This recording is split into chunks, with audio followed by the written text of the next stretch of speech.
오늘 저녁에 우리에게 주시는 하나님의 은혜의 말씀은 요한복음 8장 12절에서 20절까지의 말씀입니다. 다 같이 합독하도록 하겠습니다.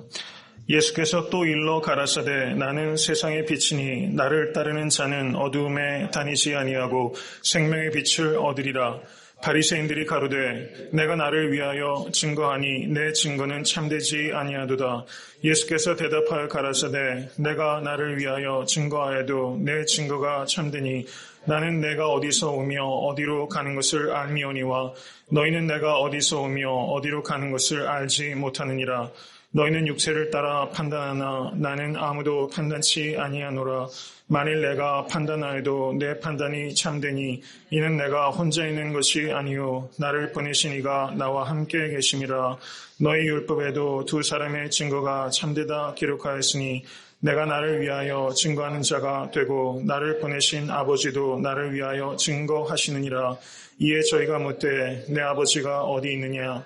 예수께서 대답하시되 너희는 나를 알지 못하고 내 아버지도 알지 못하는도다. 나를 알았다면 내 아버지도 알았으리라. 이 말씀은 성전에서 가르치실 때에 연복의 앞에서 하셨으나 잡는 사람이 없으니 이는 그의 때가 아직 이르지 아니하였음이로라. 아멘. 하나님의 말씀입니다. 오늘 본문 말씀은 예수께서 또 일러 가라사대라는 말씀으로 시작되고 있습니다. 이 부분을 성경 원어 그대로 직역하게 되면 again, therefore, to them he spoke 이렇게 번역할 수 있습니다. again, 다시 예수님께서 그들에게 말씀하셨다 이렇게 번역할 수 있는 것입니다. 그러면 오늘 본문 말씀은 사실상은 8장 2절에서 11절까지는 예수님께서 가는 중에 현장에서 잡힌 여인을 통해서 바리새인들과 서기관들이 예수님을 송사할 구실을 찾고자 한 사건에 대한 기록이 8장 2절부터 11절까지의 기록입니다. 그러므로 이것은 예수님의 가르침이라기보다는 어떤 한 에피소드에 대한 기록이라 할 수 있습니다. 그래서 8장 12절은 사실상은 7장 39절과 연결이 매우 자연스럽게 되고 있다는 것을 우리가 볼 수 있습니다. 7장 37절에서 39절을 한번 보시기 바랍니다. 다 같이 한번 읽겠습니다. 명절 끝날 곧 큰 날에 예수께서 서서 외쳐 가라사대 누구든지 목마르거든 내게로 와서 마시라. 나를 믿는 자는 성경의 이름과 같이 그 배에서 생수의 강이 흘러나리라 하시니 이는 그를 믿는 자의 받을 성령을 가리켜 말씀하신 것이라. 예수께서 아직 영광을 받지 못하신 고로 성령이 아직 저희에게 계시지 아니하시더라. 아멘. 7장 14절은 이렇게 말씀하고 있습니다. 이미 명절의 중간이 되어 예수께서 성전에 올라가서 가르치시니 이렇게 기록하고 있습니다. 7장 14절에서 7장 36절까지는 예수님께서 초막절 중간에 가르치신 초막절 강론의 첫 번째 큰 가르침이라고 할 수 있습니다. 그리고 7장 37절에서 39절은 초막절 끝날, 큰 날에 예수님께서 가르치신 것을 매우 핵심적으로 요약한 것이 7장 37절과 8절이라고 할 수 있습니다. 그리고 39절은 예수님께서 가르치신 그 생수가 곧 성령을 의미하는 것이다. 이렇게 사도 요한의 설명이 붙어 있는 것이 7장 39절입니다.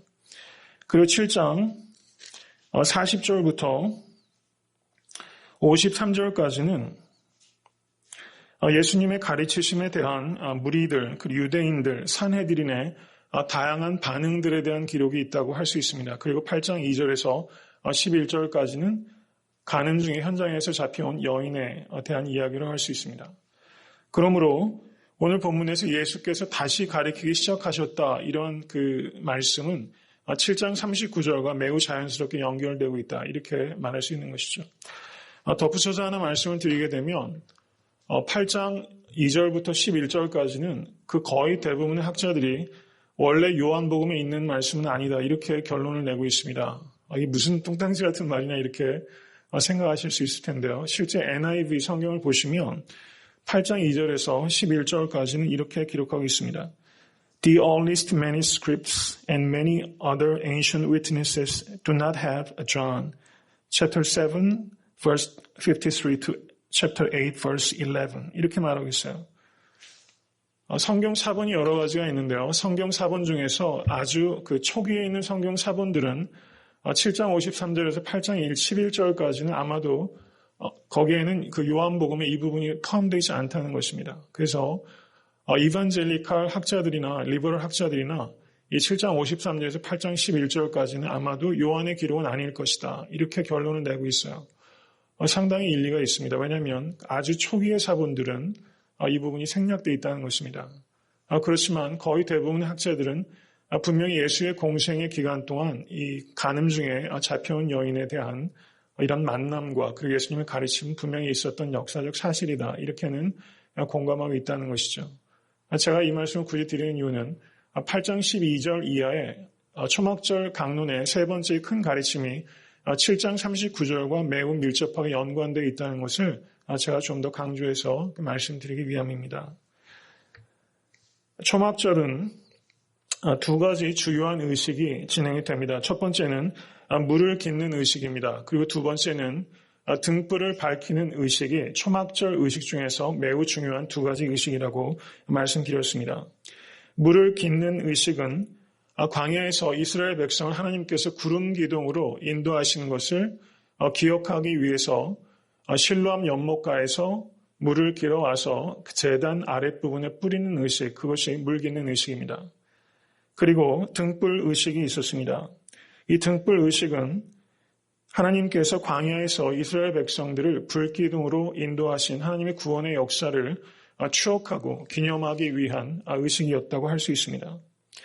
그러므로 이와 같이 물 깃는 의식과 등불 의식은 과거 이스라엘 역사 속에서 하나님의 구원의 그 손길을 기념하고 그리고 제2의 출애굽을 이스라엘 백성들이 기대하는 마음으로 이 두 가지 의식을 했던 것입니다.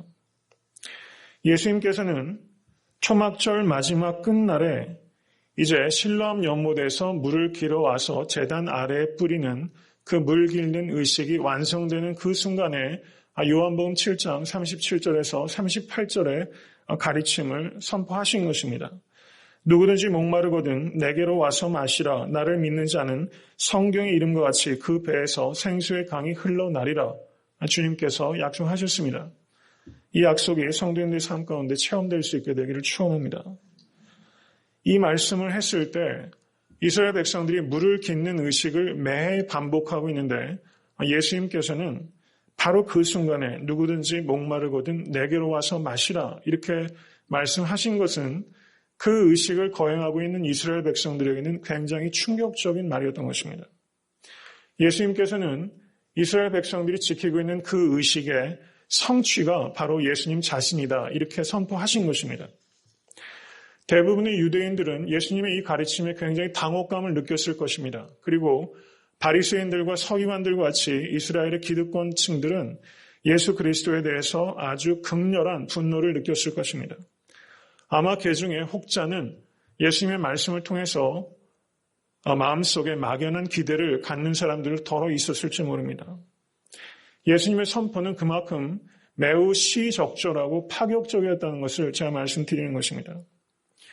이제 오늘 본문 말씀에서 8장 12절에 8장 2절을 보시면 아침에 예수께서 다시 성전으로 들어갔다고 기록하고 있습니다. 초막절이 다 끝난 것입니다. 초막절이 끝난 그 다음 날에 예수께서 성전에 들어가셨습니다. 그리고 8장 12절에 나는 세상의 빛이다. I am the light of the world. 예수님께서 이렇게 선포하신 것입니다. 초막절에는 매일 첫째 날부터 마지막 날까지 매일 저녁에 여인의 뜰 광장에 아주 높이 등불을 세우게 됩니다. 4개의 등불을 세우게 됩니다.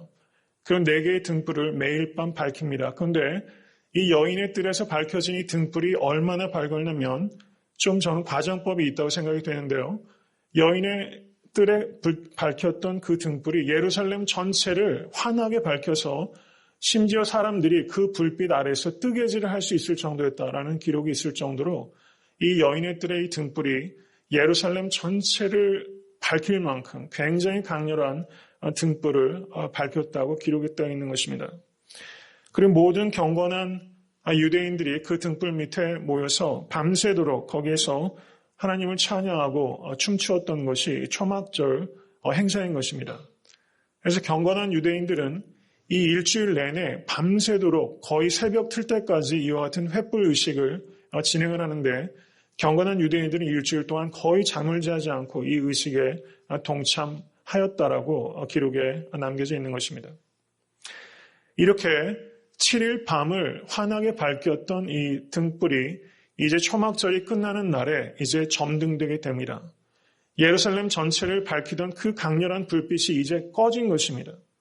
그런데 바로 그 순간에 예수님께서 나는 세상의 빛이다 라고 말씀하셨다는 것입니다. 바로 어저께까지 강렬하게 비추던 그 여인의 뜰의 그 강렬한 등불이 꺼진 그 순간에 예수님께서 I'm the light of the world 이렇게 선포하셨다는 것은 예수님께서 이 초막절이라는 이 절기의 의식을 매우 적절하게 사용하셨고 그리고 자신이 세상에서 빛이라는 것을 매우 선명한 방식으로 그것을 선포하셨다는 것을 의미한다는 것입니다. 여러분도 한번 이 상황을 한번 머릿속에 한번 그려보시기 바랍니다. 어저께까지 그 초막절의 그 불타는 등불이 이제는 점등되어 있어서 이제 깜깜해졌는데 예수님께서 선언을 하시는 것입니다. 나는 세상의 빛이다. 사람들의 마음속에 이것이 어떻게 강렬하게 와 닿았겠습니까? 예수님께서 이 말씀을 하셨을 때 사람들은 역시 대단히 파격적인 이 말씀에 놀라고 당황해 했을 것입니다. 예수님께서 세상의 빛이라고 선언하신 것은 지난 일주일 동안 초막절 의식을 하면서 붙여졌던 그 등불은 그것이 아무리 강렬한 빛을 가지고 예루살렘 전체를 밝힌다 할지라도 그것은 제한적이고 한시적인 동안만 밝히는 불일 뿐이다. 나는 이 예루살렘만 국지적으로 밝히는 그런 빛이 아니라 나는 온 세상에 밝히는 영원한 limitless, 제한이 없는 빛이다. 예수님께서는 바로 초막절 횃불과 극단적으로 대조되는 빛으로서 자기 자신을 분명하게 선포하셨다는 것입니다. 요한복음이 특징 중에 하나는 다른 복음서들보다 예수님의 신성, 예수님의 디어티에 대해서 가장 선명하게 가르치고 있는 본문이 바로 요한복음 말씀입니다. 요한복음 1장 1절은 이렇게 선언적인 말씀으로 시작됩니다. 태초에 말씀이 계시니라. 이 말씀이 하나님과 함께 계셨으니 이 말씀은 곧 하나님이시니라 라고 말씀하시면서 예수님께서 하나님이시라는 것을 요한복음은 연역적으로 제일 모두의 예수님의 신성에 대해서 밝혔습니다.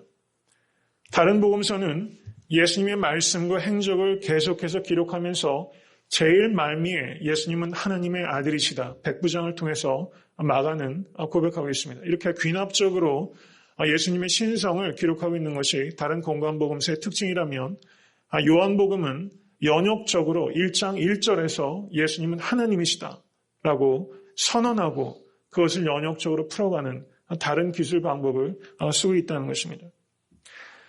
요한은 이와 같이 예수님의 하나님 되심을 선명하게 증거하기 위한 방법으로 제가 요한복음 서론 시간에 말씀드렸던 것처럼 7가지 방식으로 예수님 자신이 나는 무엇이다 이렇게 설명합니다. 이것을 신학적으로 에고 에이미 세잉이라고 합니다.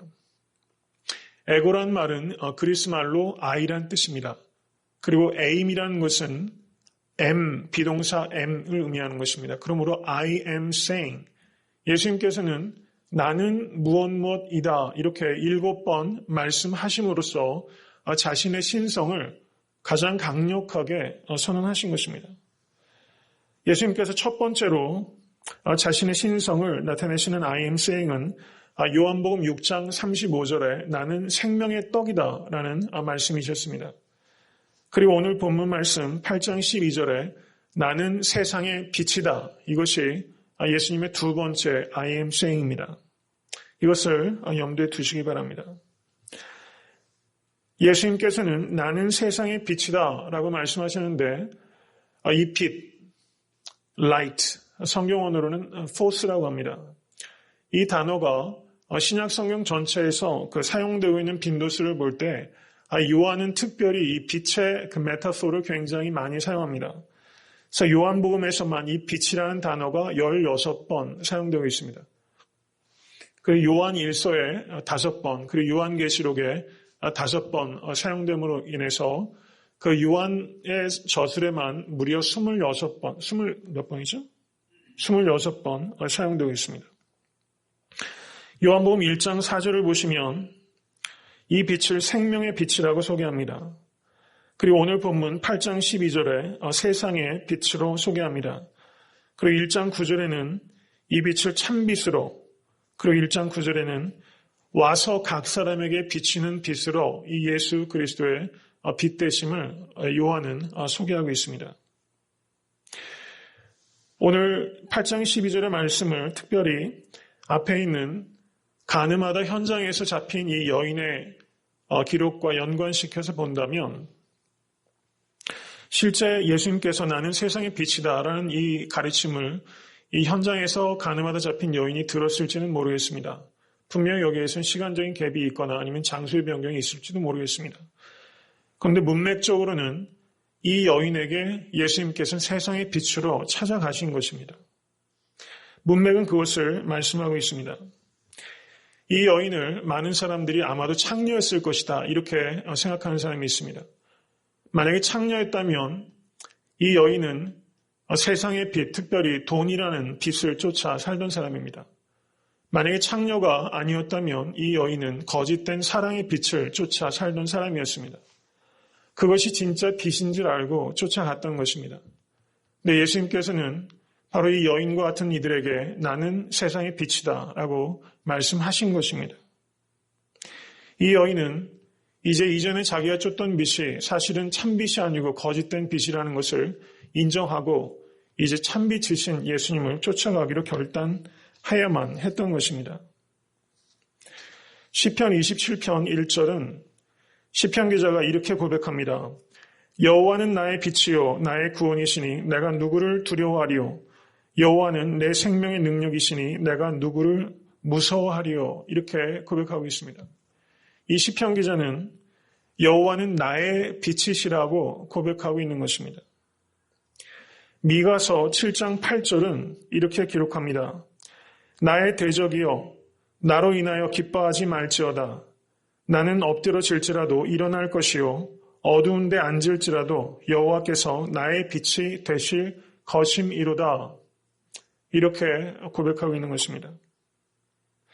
예수님께서는 세상의 빛으로 오신 것입니다. 그렇지만 예수님께서는 세상의 빛으로만 머물러 계시기를 원치 아니하시고 바로 여러분의 빛으로 나의 빛으로 되시기를 원하신다는 것입니다. 예수님께서 빛 되심은 세상의 빛이라는 객관적인 사실에만 머물러 있으면 그것은 나에게는 무관한 사실이 되는 것입니다. 세상의 빛 되신 예수 그리스도를 개인적으로 영접하고 그 빛 가운데서 거하기 시작할 때 예수님께서는 바로 나의 빛이 되는 것입니다. 예수님께서 세상의 빛이신 것을 참으로 믿으실 수 있게 되기를 간절히 축원합니다. 그리고 이 저녁에 그 예수님을 나의 빛으로 다시 한번 영접하시는 귀한 은혜 시간 될 수 있게 되기를 바랍니다. 예수님께서는 나는 세상의 빛이니 나를 따르는 자는 어두움에 다니지 아니하고 생명의 빛을 얻으리라 라고 가르치셨습니다. 이것은 나를 따르는 자는 어두움에 다니지 아니하고 이것은 나를 따르는 자의 특징은 어두움 가운데 다니지 않는 것이다. 예수님을 따르는 사람들의 특징이라고 할 수 있습니다. 달리 말하면 예수님을 따르는 사람들은 어두움에 다니지 말아야 된다라는 명령이라고도 할 수 있습니다. 그리고 그 약속은 무엇입니까? 생명의 빛을 얻게 된다는 것이 예수님을 따르는 사람들에게 주신 예수님의 약속인 것입니다. 그러므로 이 말씀은 나를 따르는 자의 특징과 나를 따르는 자에게 주어주신 예수님의 약속이라 이렇게 이해할 수 있다는 것입니다. 예수님을 따른다는 것은 그러면 어떤 의미입니까? 우리가 따른다는 것은 떠난다는 것을 전제로 하는 것입니다. 떠나지 않고 따를 수 있는 사람은 한 사람도 없는 것입니다. 아브라함에게도 하나님께서 본토 친척 아비집을 떠나라고 말씀하셨습니다. 예수님께서 갈릴리 바닷가에서 베드로와 야고보와 요한을 만나셨을 때 예수님께서는 그들에게 떠나라고 먼저 말씀하셨던 것입니다. 제자들은 그물과 배와 그리고 아버지와 세관 등을 떠나야만 했던 것입니다. 제자들이 떠난 것은 이전의 생활 방식과 이전의 모든 관계를 의미하는 것입니다. 예수님을 따른다는 것은 단지 예수님의 가르치심에 지적으로 동의한다는 것을 의미하는 것이 아니라 예수님과 운명을 같이 한다는 것을 의미하는 것입니다. 예수님께서 걸어가셨던 길의 끝은 십자가가 있는 것입니다. 그러므로 예수님을 따른다는 것은 곧 십자가의 길을 동행한다는 것을 의미하는 것입니다. 그러므로 우리들은, 그리스도인들은 예수님의 가르침에 지적으로 동의하는 학생들로, 스튜던트로 부름받은 것이 아니라 예수님의 가르침대로 살아갈 것을 요청받는 제자로 부르심을 받았다는 것을 우리는 기억해야만 되는 것입니다.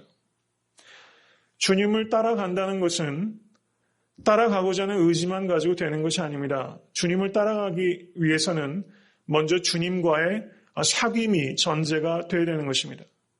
주님과의 사귐이 없이 주님을 따라갈 수 있는 사람은 한 사람도 없습니다. 그래서 주님을 따르는 팔로우십은 주님과의 펠로우십이 먼저 선행될 때만 주님을 따라가는 팔로우십이 있을 수 있다는 것입니다.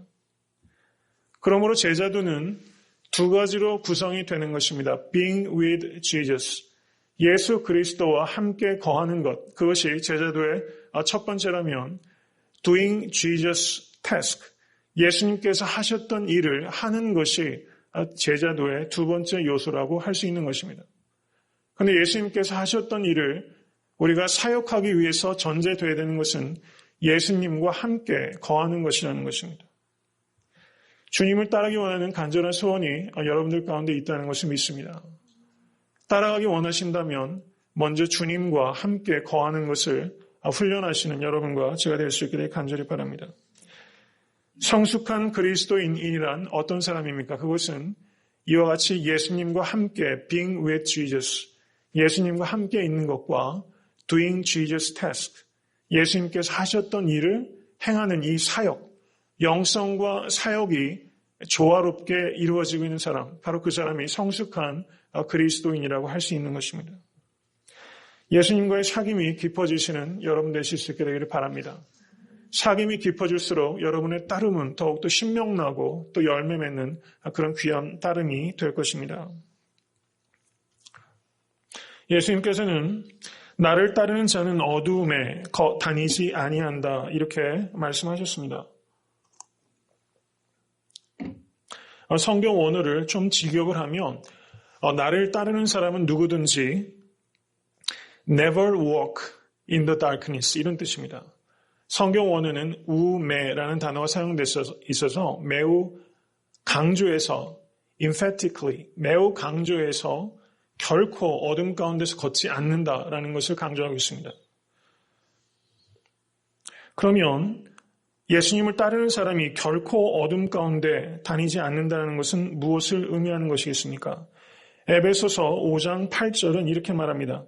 너희가 전에는 어두움이더니 이제는 주 안에서 빛이라.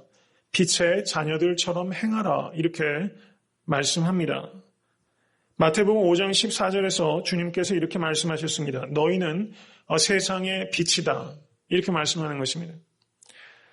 그러므로 우리는 예수 그리스도를 영접하기 이전에는 우리는 빛이 아니라 우리가 전에는 무엇이었습니까? 전에는 어두움이었습니다. 그런데 우리가 예수 그리스도를 영접함으로 인해서 우리가 이제는 세상의 빛이 된 것입니다. 요한복음 8장 12절에 예수님께서 나는 세상의 빛이다. Phos to cosmo, the light of the world. 세상의 빛이다. 이렇게 말씀하셨는데 마태복음 5장 14절에서 똑같은 단어가 사용돼서 Phos to cosmo, 바로 humeis, you are the lights of the world. 예수님께서는 바로 여러분과 저 그리스도인들이 세상의 빛이다라는 엄청난 선언을 하시기에 이르렀던 것입니다. 우리는 전에는 어둠이었다는 것을 기억하실 수 있게 되기를 바랍니다. 그런데 예수님께서 우리에게 은혜를 베풀어 주셔서 이제는 더 이상 어두움이 아니라 우리가 세상의 빛이 되었다는 것입니다. 정체성의 변화가 일어난 것입니다. 그렇다면 어두움에 결코 다니지 아니한다라는 오늘 주님의 말씀의 의미는 무엇일까요? 요한복음 12장 35절을 보시기 바랍니다. 다시 읽겠습니다. 예수께서 가라사대 아직 잠시 동안 빛이 너희 중에 있으니 빛이 있을 동안에 다녀 어두움에 붙잡히지 않게 하라.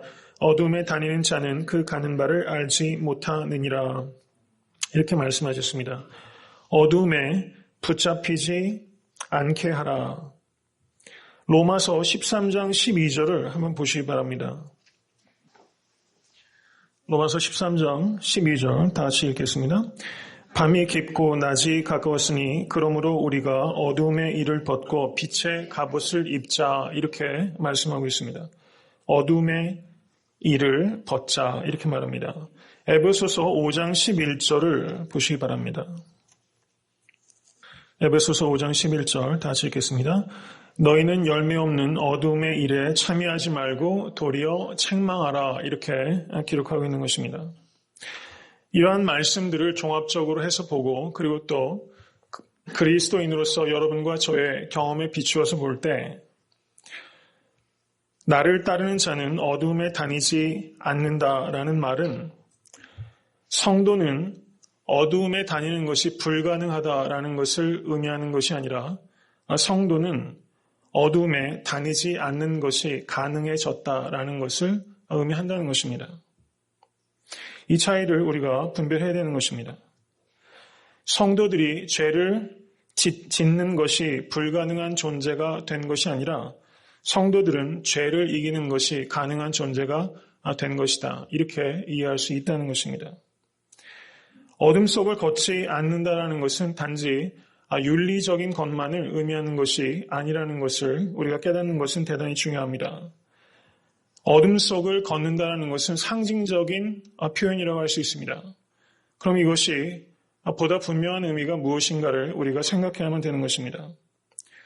성경에서 죄라고 이야기하는 것은 그것이 도덕적으로 잘못된 행동만을 의미할 때 그것을 죄라고 하는 것이 아니라는 것입니다.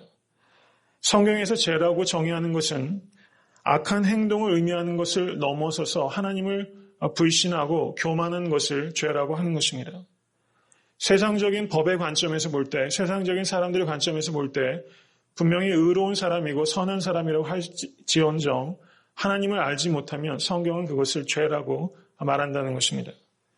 그러므로 성경적인 의미에서 죄라는 것은 도덕적인 용어가 아니라 영적인 용어라는 것을 깨닫는 것이 중요합니다.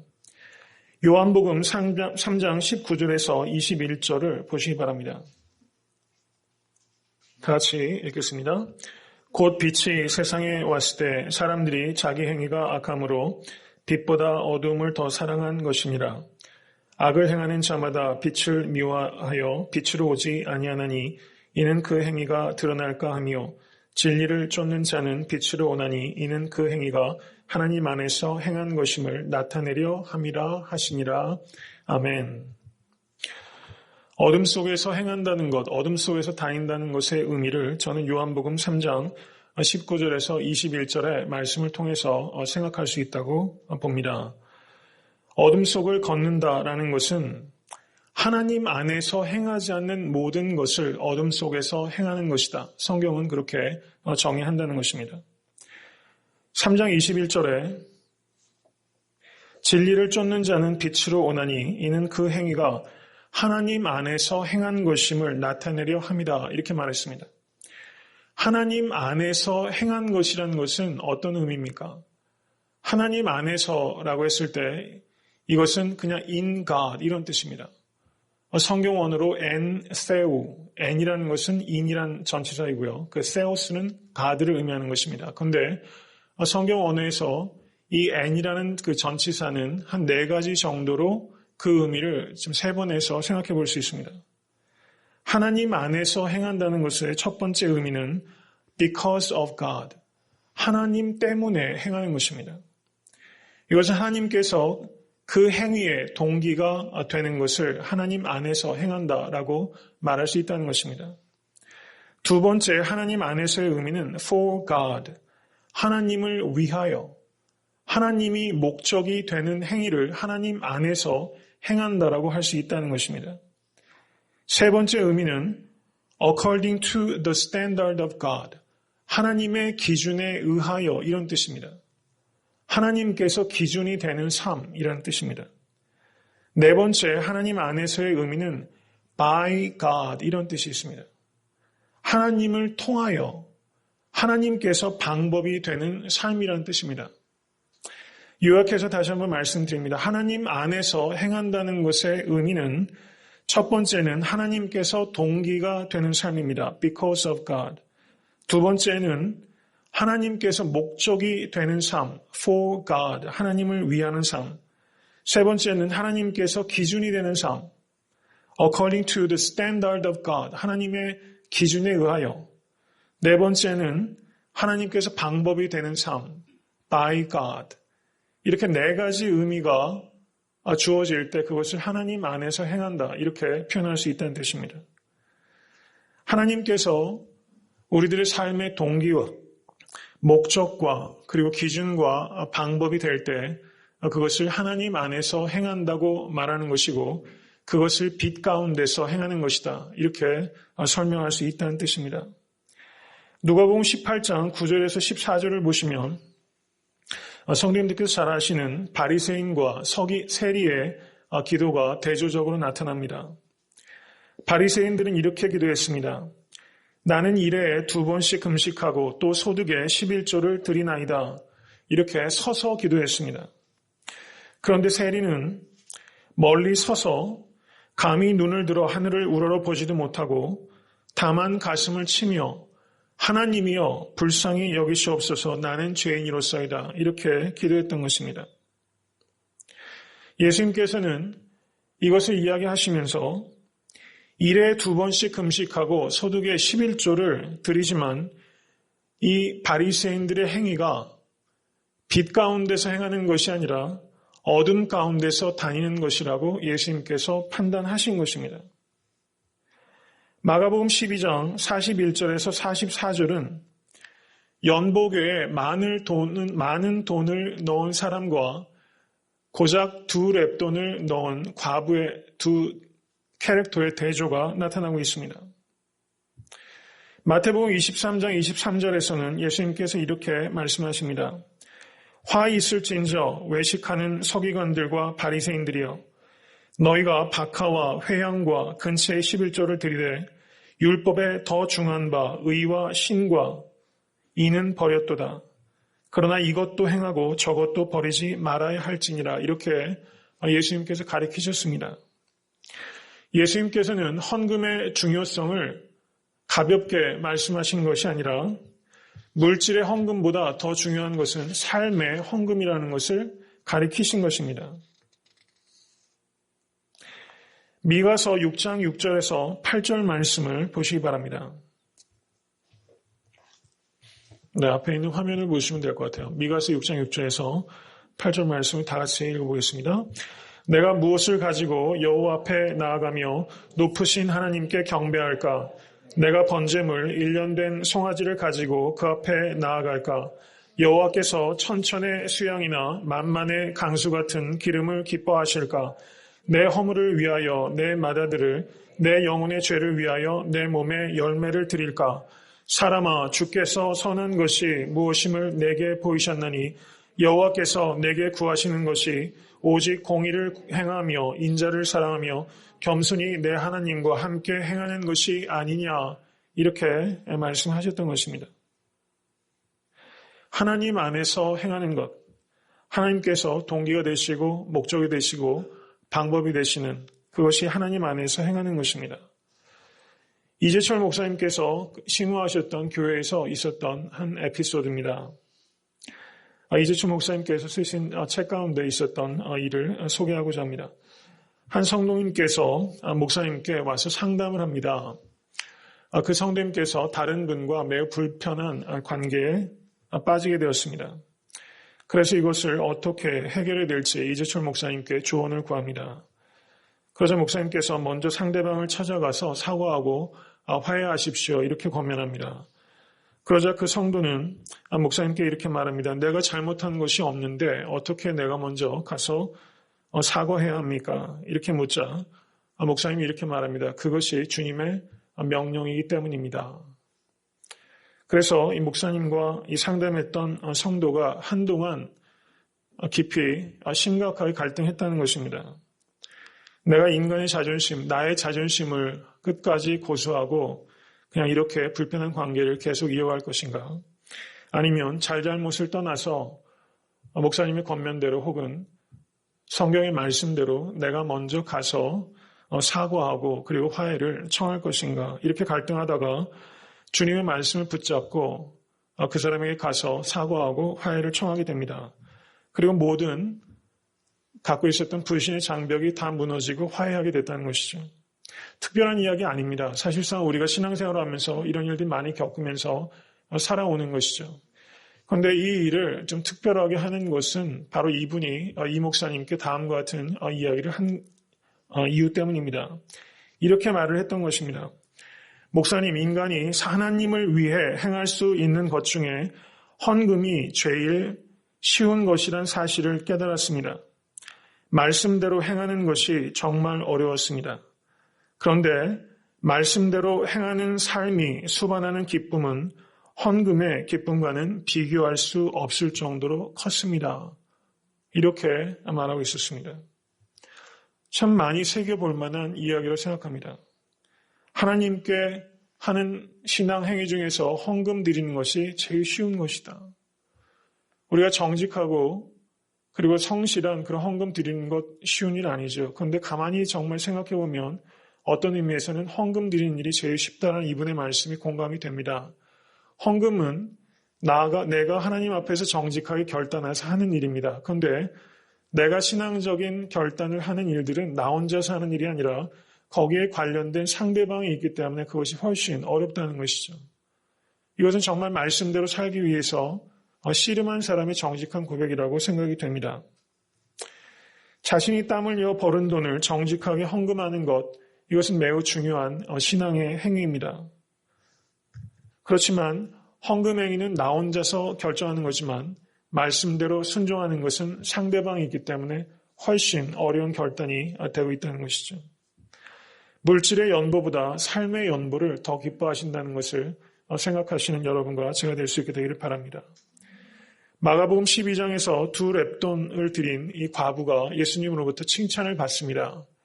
근데 이 2렙돈은 데나리온의 128분의 2에 해당되는 돈입니다. 64분의 1입니다.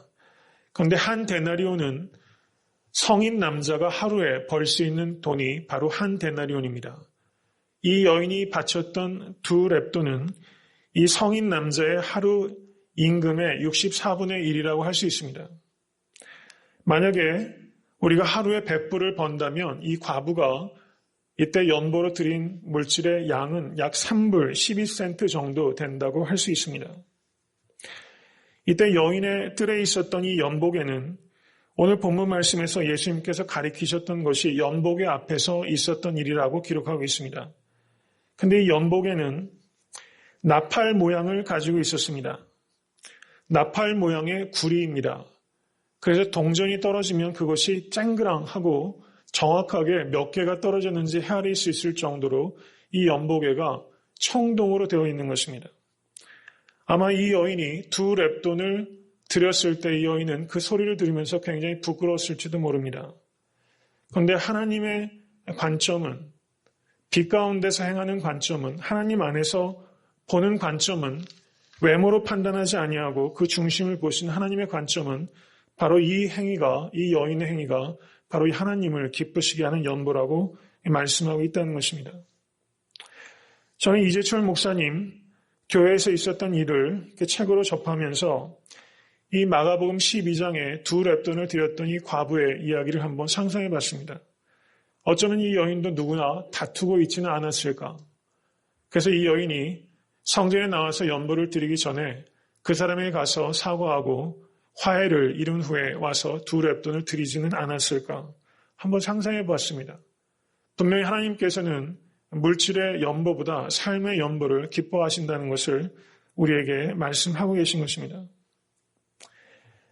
가이드 포스트라는 잡지가 있습니다. 거기에 이런 감동적인 이야기가 적혀 있었습니다. 어느 주일 예배 시간이었습니다.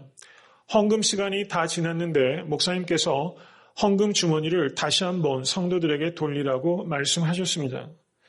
성도들이 다 같이 의아해해서 목사님을 쳐다봅니다. 아니, 헌금을 벌써 드렸는데 왜 다시 헌금을 걷습니까? 이런 눈빛이었습니다. 그러자 목사님께서 성도들에게 이렇게 대답하셨습니다. 두 번째 헌금은 이웃을 위해 무엇을 할 수 있는지를 생각해서 그것을 쪽지에 적은 후에 두 번째 헌금을 하시기 바랍니다. 이렇게 목사님께서 말씀하셨던 것입니다. 그 교회 성도 가운데 에드워드라는 성도가 있었습니다. 이 에드워드라는 사람은 가족들이 워낙 대가족이었기 때문에 시간을 내서 이웃을 섬긴다는 것이 거의 불가능한 사람이었습니다.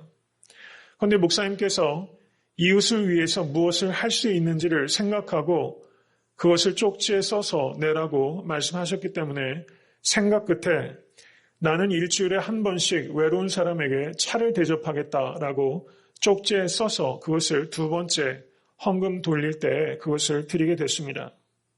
마지못해서 억지로 생각해서 그것을 냈지만 이 에드워드라는 사람은 그것을 하나님께 드린 것이기 때문에 그것을 가볍게 생각하지 않고 그 다음 주부터 그것을 실제 행동에 옮기게 됩니다. 매주 한 명씩 외로운 사람을 찾아가서 차를 건네며 이야기를 나누고 삶을 나누었습니다. 이렇게 하기를 몇 년이 지나가자 이 에드워드는 나이가 들어서 은퇴하기에 이르게 됩니다. 그러자 시간이 더 많아졌고 이제 단지 차를 한 잔씩 대접하는 것을 넘어서서 다른 사람 집에 정원도 손질해주고 그 이웃집 아이들의 수학도 가르치기에 이르렀다는 것입니다. 그리고 이렇게 말을 덧붙입니다.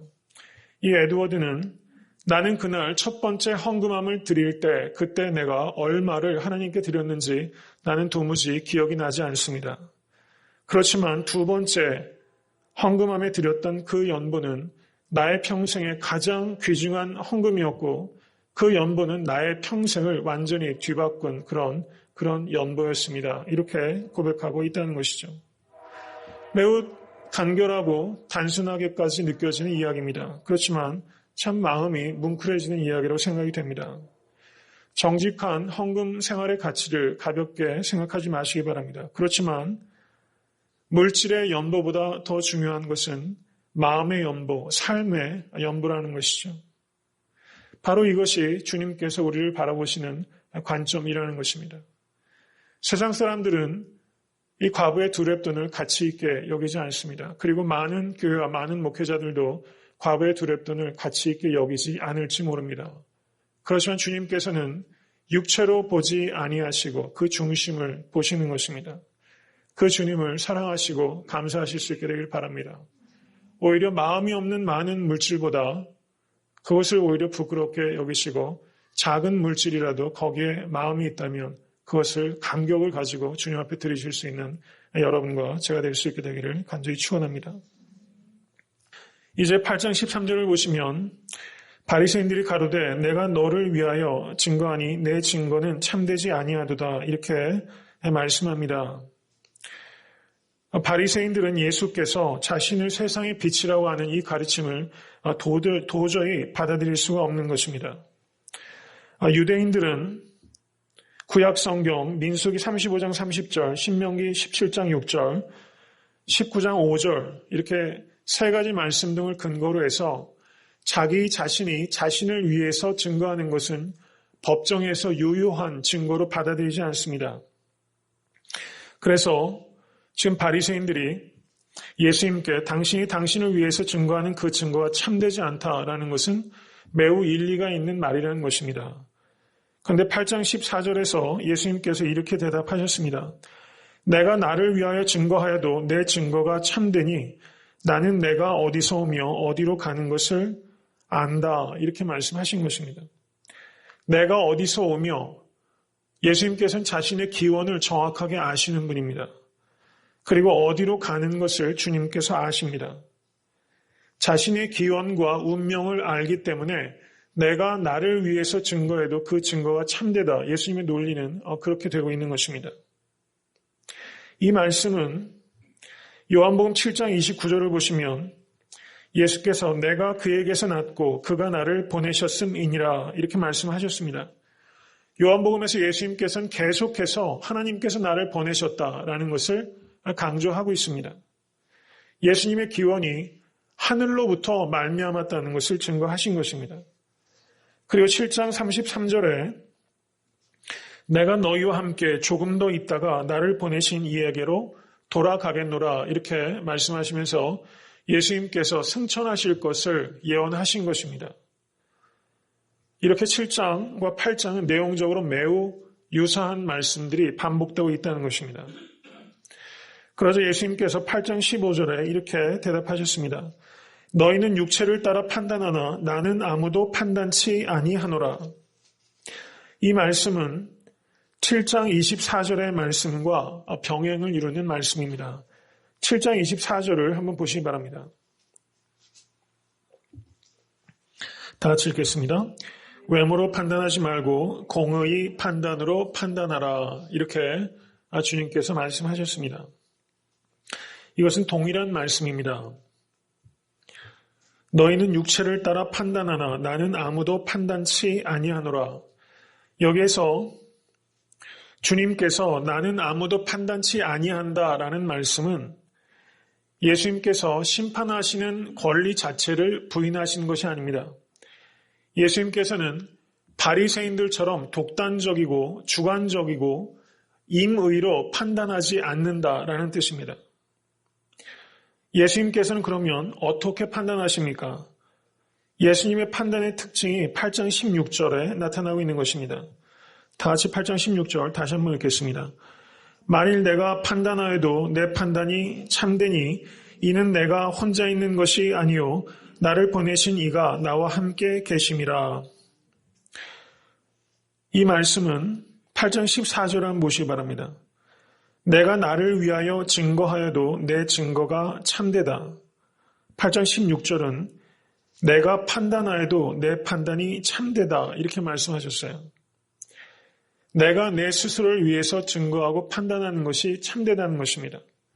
그리고 그 근거가 나는 내가 어디서 오며 나는 나의 기원을 알고 내가 어디로 가며 나의 운명이 어떻게 될 것을 알고 그 세 번째로는 내가 혼자 있는 것이 아니요 나를 보내신 이가 나와 함께 계심이라. 하나님께서 나와 함께 계시기 때문에 나의 판단이 늘 참되다. 이렇게 주님께서 말씀하신 것입니다.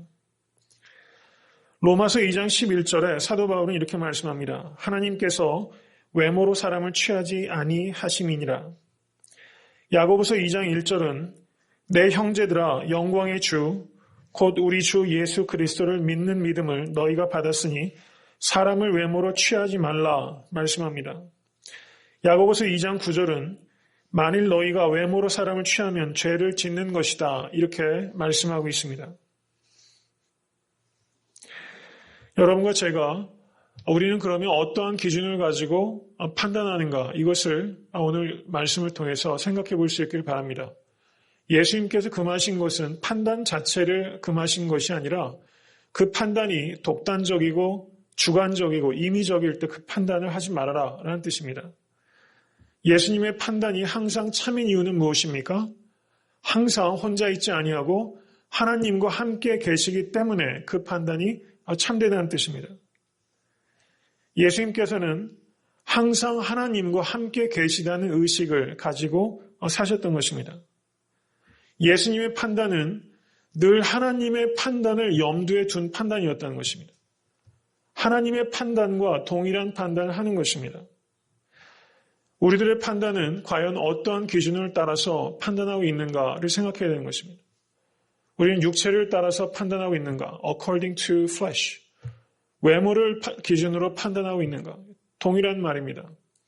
하나님 안에서 판단한다는 것은 하나님께서 동기요, 목적이요, 방법이 된다는 것을 의미하는 것입니다. 수단이 되는 것을 의미하는 것입니다. 그러할 때 그 판단이 온전하게 된다고 주님께서 말씀하셨습니다.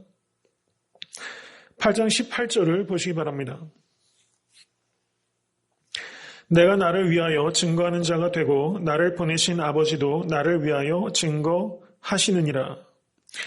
예수님께서는 구약의 율법의 말씀이 두 사람의 증거가 있을 때 그 증거가 참되다는 것을 말씀하시면서 내가 증거하고 내 아버지가 증거한다. 그래서 이 두 가지, 두 명의 증거가 있을 때 그 증거가 유효하다는 조건을 충족시키고 있다. 이렇게 말씀하신 겁니다. 성도님들께서도 그리고 저도 이렇게 말할 수 있는 그리스도인 되기를 간절히 바랍니다. 하나님 아버지께서 내가 어떤 사람인지 증거하고 계십니다. 하나님께서 나의 증인이십니다. 이렇게 말할 수 있는 신앙 말입니다. 로마서 1장 9절을 보시면 사도 바울이 이렇게 말합니다. 내가 그의 아들의 복음 안에서 내 심령으로 섬기는 하나님이 나의 증인이 되시거니와 라고 고백하는 것입니다. 빌립보서 1장 8절에서도 내가 예수 그리스도의 심장으로 너희 무리를 어떻게 사모하는지 하나님이 내 증인이시니라 라고 고백하고 있습니다. 데살로니가전서 2장 10절에서도 우리가 너희 믿는 자들을 향하여 어떻게 거룩하고 옳고 흠없이 행한 것에 대하여 너희가 증인이요 하나님도 그러하시도다 이렇게 말하고 있습니다. 사도 바울은 자신의 서신서 곳곳에서 하나님께서 바로 자신의 증인이 되신다라고 고백하고 있다는 것입니다. 이것은 참으로 엄청난 말입니다. 하나님께서 나의 증인이시다. 이렇게 말할 수 있는 그리스도인이 몇 명이나 될 수 있을까? 한번 생각해 보게 됩니다. 하나님께서 나의 증인이 되는 신앙을 코람데오의 신앙이라고 할 수 있습니다. 창세기 39장 10절을 한번 보시기 바랍니다.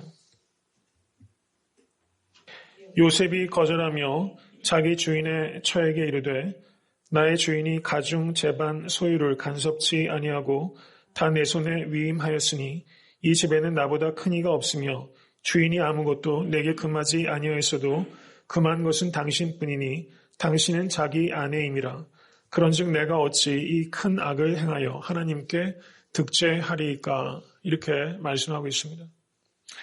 요셉은 자신이 범죄하게 되면 그것이 보디발이라는 사람에게 범죄하기 이전에 하나님께 득죄하는 것이다.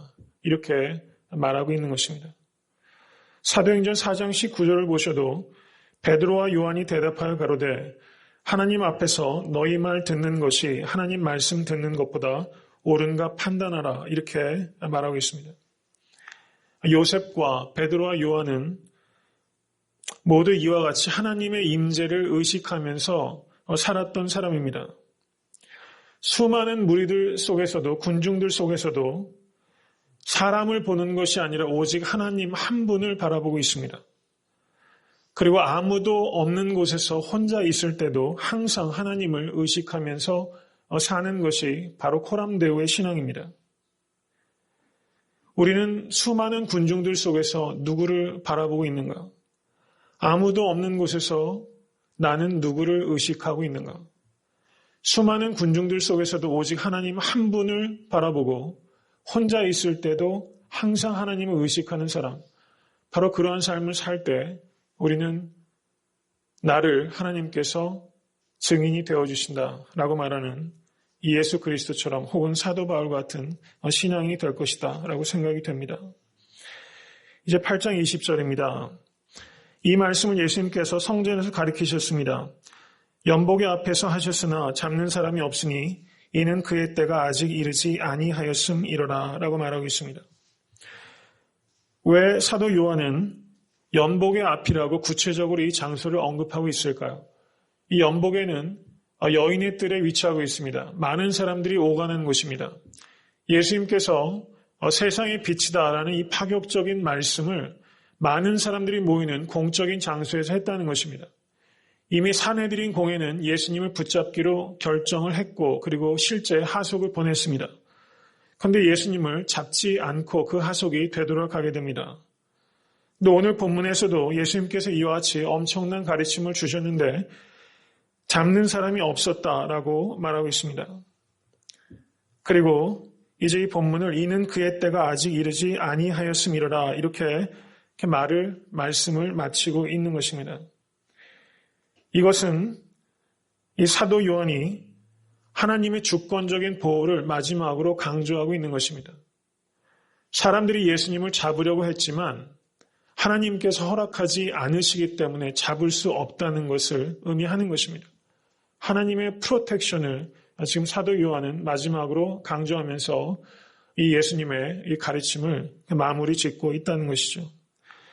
성도님들 삶 가운데서도 이러한 하나님의 프로텍션을 경험하실 수 있게 되기를 주님의 이름으로 간절히 축원합니다.